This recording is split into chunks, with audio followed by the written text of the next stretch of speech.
Mes études ne marchent pas. Que dois-je faire? Que la paix et la joie de Jésus-Christ soient avec vous. Alors nous allons essayer de voir comment il faudra prier par rapport aux études lorsque nous rencontrons des difficultés. Mais avant cela, nous allons interpeller, dire ce qu'il ne faut pas faire, certaines pensées qu'il ne faut pas nourrir. C'est quoi? Dire que les autres ne prient pas, mais ils avancent. Pourquoi je perds du temps dans la prière, attends que je me concentre sur mes études? Il y a certains qui ne prient pas et pourtant ils avancent. Alors ça, c'est une erreur.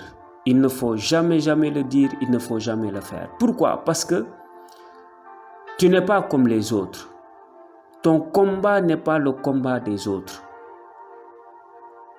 Tu es différent des autres. Alors, l'autre chose, c'est de ne jamais toucher des fétiches concernant les études. À l'approche des examens, tu as un examen, on te propose des fétiches, on te propose des gris-gris, on te propose des choses que tu dois mettre sur toi. Il ne faut jamais toucher ces choses-là. Pourquoi? Parce que ça a des conséquences négatives. Ce qui ne vient pas de Jésus-Christ. D'où ça vient? Peut-être ce qu'on te donne, ce n'est même pas la personne qui te donne cela. Il n'a même pas le Saint-Esprit. Peut-être il ne vient même pas à l'église. Il ne connaît pas Jésus. Il ne croit pas au Saint-Esprit. Il ne croit pas en Jésus. Donc, ce que la personne te donne, si ça ne vient pas de Jésus, ça vient d'où? C'est pour cela, vous avez un examen, un concours, ne touchez pas à des fétiches. Parce que après cela, ça peut avoir des conséquences. Alors, c'est important de prier par rapport aux études. C'est pour cela que vous allez voir des cadres qui sont chrétiens, mais qui n'ont pas une vie de prière et qui rencontrent souvent des combats dans leur lieu de travail.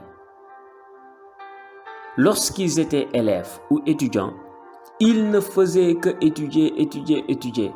Maintenant, ils sont brillants. Ils occupent des postes. Mais ils n'ont jamais développé leur vie de prière. Et souvent, qu'est-ce qui se passe? Quand tu occupes un poste, souvent, il y a des gens qui veulent occuper aussi ce poste. Ils vont aller chez les marabouts, chez les féticheurs pour faire des choses. Maintenant, s'ils trouvent que tu n'as pas une vie de prière, tu n'as pas une vie de méditation, tu n'as pas une vie de consécration, les choses peuvent t'atteindre. C'est pour cela qu'il faut allier études et prière. Il faut allier études et prière. Si vous faites que étudier sans prier, vous serez excellent. Vous pouvez occuper des postes, des directions. Mais quand des gens vont se lever contre vous, vous risquez de tomber. Parce que intellectuellement, vous êtes fort, mais spirituellement, il n'y a rien du tout. C'est pour cela qu'il ne faut jamais dire que je prie tôt, je prie beaucoup. Certaines personnes, ils ne prient pas, ils avancent. Pourquoi je perds du temps à prier? Alors ça, c'était une chose que je voulais souligner d'abord. Alors, concernant les études, souvent nous rencontrons des problèmes comme manque de concentration, difficulté de compréhension, souvent oubli, parfois même pendant les examens ou bien les devoirs, on est perturbé, on n'est pas concentré. Subitement, on ressent des choses bizarres. Alors nous allons essayer de voir comment il faudra faire face à ces problèmes. Alors, la première chose, c'est le manque de concentration. Le manque de concentration. Comment il faudra résoudre ce problème? Alors, lorsque tu dois aller en salle de cours, en salle d'examen, ou bien pendant même que tu es dans la salle, ou bien pendant que tu es quelque part en train de réviser, il faudra invoquer le sang de Jésus-Christ là où tu es. Invoquer le sang de Jésus-Christ. Demandez à ce que le sang de Jésus remplisse le lieu où tu te trouves. Invoquer le sang de Jésus sur toi-même afin que ce sang te protège. Pourquoi? Parce que parfois, certaines distractions en salle ou bien pendant les examens, souvent ce n'est pas naturel. Il y a des esprits de distraction qui sont là pour nous distraire, juste pour nous faire échouer dans nos études. C'est pour cela qu'il faudra invoquer le sang de Jésus-Christ. Quand tu es en salle ou bien quand tu es chez toi en train de réviser, invoque le sang de Jésus-Christ dans le lieu où tu te trouves et invoque le sang de Jésus-Christ sur toi-même. Après cela, tu vas demander au Saint-Esprit de disposer ton esprit. Demander au Saint-Esprit de prendre le contrôle de ce temps de révision, ou bien si tu as cours, tu demandes au Saint-Esprit de prendre le contrôle de ce cours, de t'aider à te concentrer. Voilà, donc c'est comme ça que l'on fait pour régler le problème de la concentration. Après cela, il y a le problème de compréhension. Alors souvent, certains ont un problème de compréhension. Comment il faudra régler cela? Alors nous allons lire le passage qui se trouve dans l'Évangile selon Saint Jean, chapitre 14, verset 26. Alors, c'est Jésus qui le dit. Il dit, verset 26, « Mais le Consolateur, l'Esprit Saint, que le Père enverra en mon nom, vous enseignera toutes choses et vous rappellera tout ce que je vous ai dit. » Alors ici, c'est Jésus qui est en train de parler. Il dit que le Consolateur, l'Esprit Saint, quand il viendra, il nous enseignera toutes choses. Et ici, ce qui est important, c'est toutes choses. Ça veut dire, le Saint-Esprit, il peut nous enseigner toutes choses. Donc, le Saint-Esprit, il peut t'enseigner tes cours. Celui qui peut t'enseigner la Bible, il peut t'enseigner les cours. Maintenant, quand tu as un problème de compréhension ou bien tu as du mal à comprendre, tu apprends, c'est compliqué pour comprendre. Qu'est-ce qu'il faudra faire? Il faudra demander au Saint-Esprit de t'enseigner la leçon, demander au Saint-Esprit de t'enseigner le cours. Voilà, tu peux juste dire, ah, Saint-Esprit, la Bible dit que tu es l'enseignant qui nous enseigne toutes choses. Tu es l'enseignant par excellence. Je te demande de m'enseigner le cours que je suis en train de réviser. Enseigne-moi le cours. Pendant que tu es, par exemple, en salle, tu peux demander au Saint-Esprit de t'enseigner le cours à travers le prof. Quand le prof va expliquer, que le Saint-Esprit t'aide à comprendre facilement. Maintenant, si tu retournes chez toi pendant tes révisions, s'il y a des choses que tu n'as pas compris également, tu peux demander au Saint-Esprit de te révéler.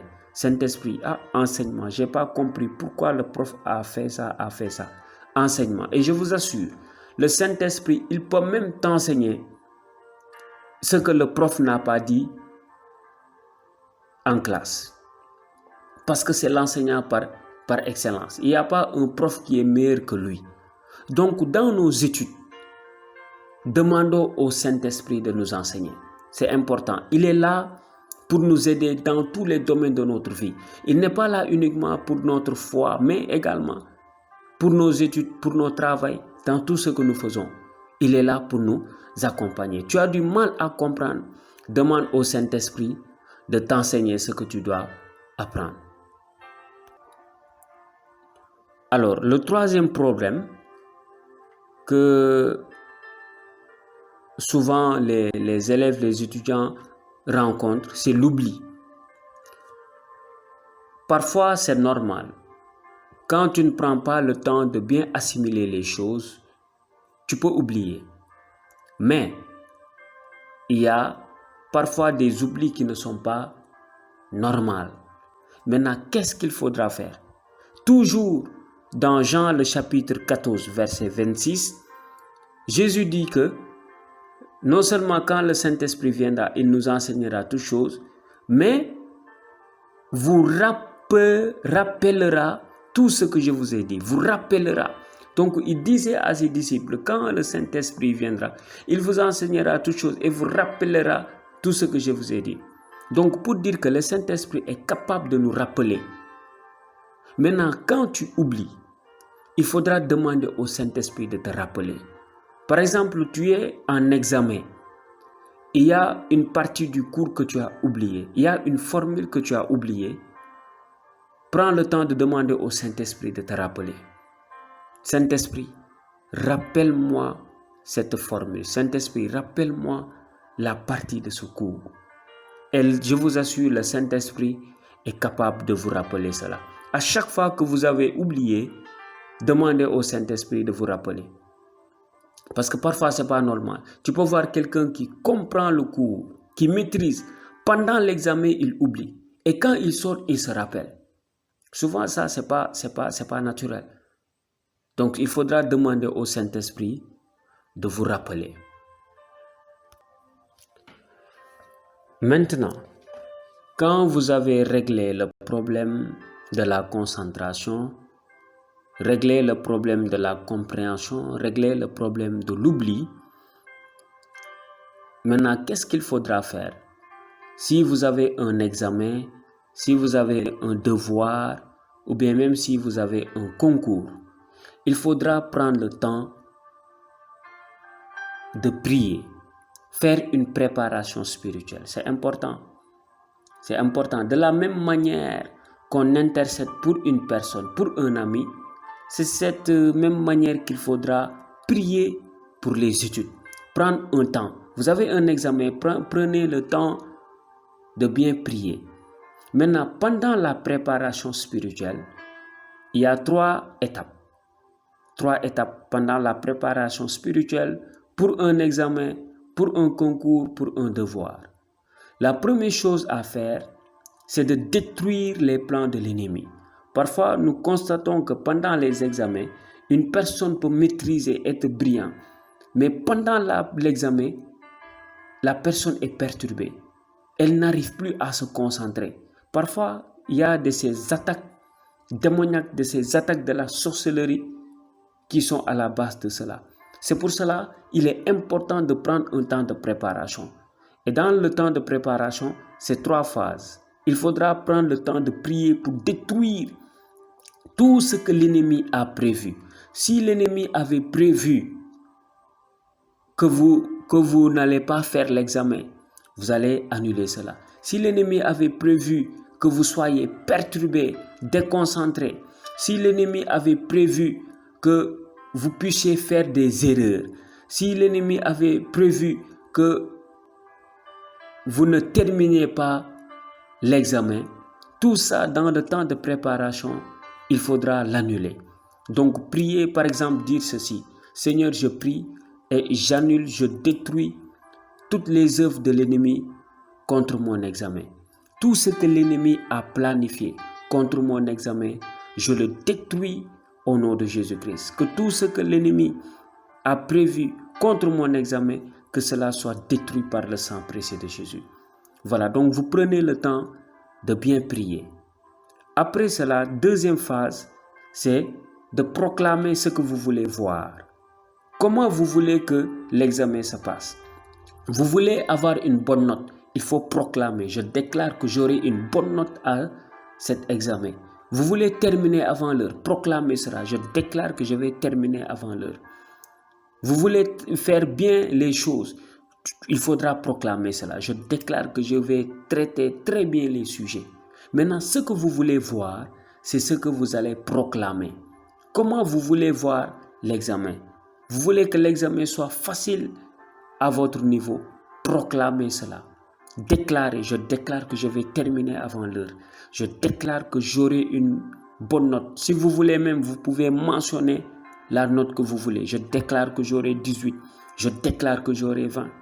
Donc, proclamez ce que vous voulez voir. Je déclare que je vais terminer avant l'heure. Je déclare que je vais répondre à toutes les questions. Voilà, donc là, la deuxième phase, c'est de prophétiser, de proclamer, de déclarer ce que vous voulez voir durant l'examen. Comment vous voulez que l'examen se passe, c'est ce que vous allez proclamer. Maintenant, la troisième étape, c'est de demander au Saint-Esprit de vous conduire dans la révision. L'examen, c'est dans 2 semaines, c'est dans 1 semaine. Demandez au Saint-Esprit de vous conduire dans la révision. Demandez-lui de vous inspirer, de vous révéler ce qui va sortir. Le Saint-Esprit peut vous révéler même ce qui va sortir. Parfois, tu peux, avant même d'aller en salle d'examen, tu sais que telle partie de la leçon va sortir, telle question va sortir. Donc, demandez au Saint-Esprit de vous accompagner, de vous inspirer, de vous révéler les leçons à apprendre. Voilà, donc, impliquez le Saint-Esprit dans vos études et il faut beaucoup prier. Priez, parce que souvent, il y a des gens qui ne sont pas contents de votre réussite, de votre avancement dans les études. Et si tu ne pries pas, eux, ils peuvent avoir la victoire sur toi. De la même manière que tu intercèdes pour les gens, de la même manière, prie pour tes études. Alors, je rappelle ce que j'avais dit. Pour manque de concentration, il faudra invoquer le sang de Jésus-Christ et demander au Saint-Esprit de vous aider à vous concentrer. Pour un souci de compréhension, demandez au Saint-Esprit de vous enseigner le cours. Si vous avez un problème d'oubli, demandez au Saint-Esprit de vous rappeler ce que vous avez appris. Si on vous programme un examen, un devoir, prenez le temps de bien préparer cela spirituellement.